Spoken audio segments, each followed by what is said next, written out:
আজ আমি বানাবো টক ঝাল মিষ্টি আমের আচার। প্রথমে আমি আমটাকে কেটে ভালো করে ধুয়ে নিয়ে এসে নুন হলুদ মাখিয়ে রেখে দিয়েছি। উনুনটা ধরে নিয়েছি, এবার কড়াইটা বসিয়ে দিলাম। আমের আচারের জন্য আমি কিছু গোটা মশলা নিয়ে নিয়েছি, এইগুলোকে আমি শুকনো খোলায় নেড়ে নেবো।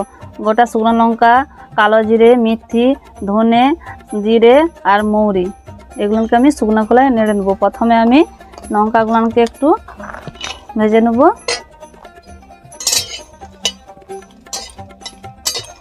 লঙ্কাগুলো হালকা ভাজা হয়ে গেছে, বাকি মশলাগুলো আমি দিয়ে একটু নেড়ে নেব।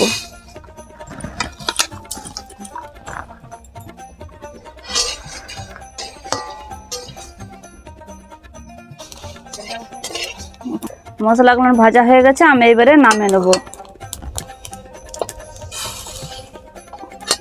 এই মশলাগুলোকে আমি ঠান্ডা করে গুঁড়ো করে নেব।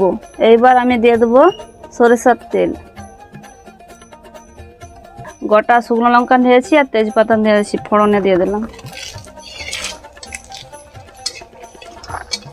এবার আমি দিয়ে দিচ্ছি আম।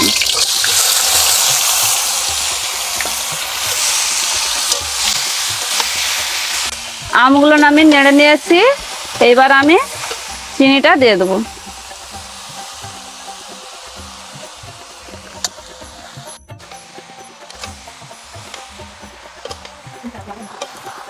চিনিটা দেওয়ার পরে যতক্ষণ আমি গলে আঠার মতন চিটটা আসে ততক্ষণ পর্যন্ত আমি এইটা ফুটবে।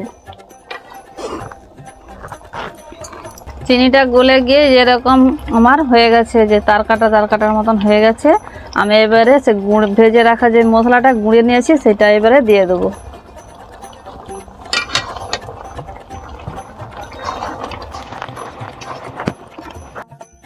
আমি 1 চামচ ভিনেগার দিয়ে দিলাম, সারা বছর রেখে খাওয়ার জন্য। আমের আচারটা আমার রেডি হয়ে গেছে।